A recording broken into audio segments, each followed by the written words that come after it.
So I say, the president's walking on very thin ice. The president has announced his plan to keep millions of immigrants in the United States. Tonight, legal experts weigh in. The actions I'm taking are not only lawful, they're the kinds of actions taken by every single Republican president and every single Democratic president for the past half century.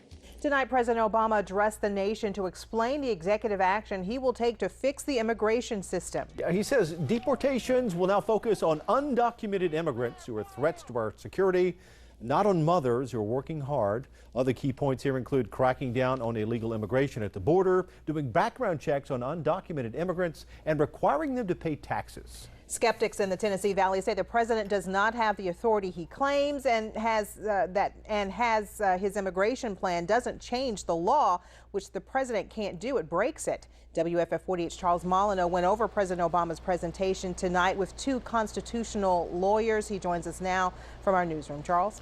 Yeah, Kim, tonight the President Obama said he was taking action because Congress hasn't.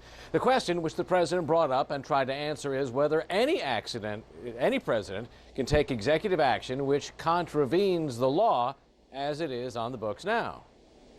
What I'm describing is accountability, a common sense middle ground approach. Almost everything he said was untrue. Huntsville constitutional lawyers Mike Siebert and Larry Beecraft say the president is stepping outside the law.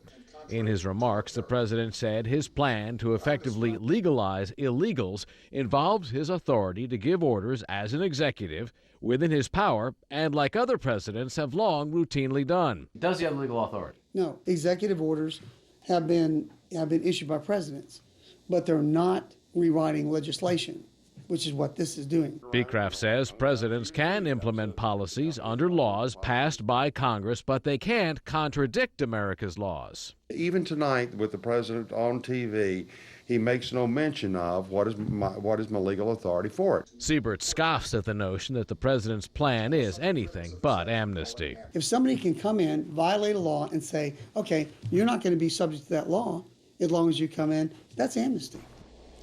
Congress has already taken action to try to make the president, any president, follow and enforce the laws as they are. The Enforce the Law Act of 2014 passed in the House in the spring. It didn't get anywhere in the Democrat-controlled Senate, but the Senate will be controlled by Republicans come January. Reporting live in the newsroom, Charles Molyneux, WAFF 48 News. The president's plan will affect 4.1 million parents of U.S. citizens and legal permanent residents who've lived in the U.S. for at least 5 years, 290,000 immigrants who came to the U.S. as children before 2010, and 610,000 young immigrants already protected from deportation.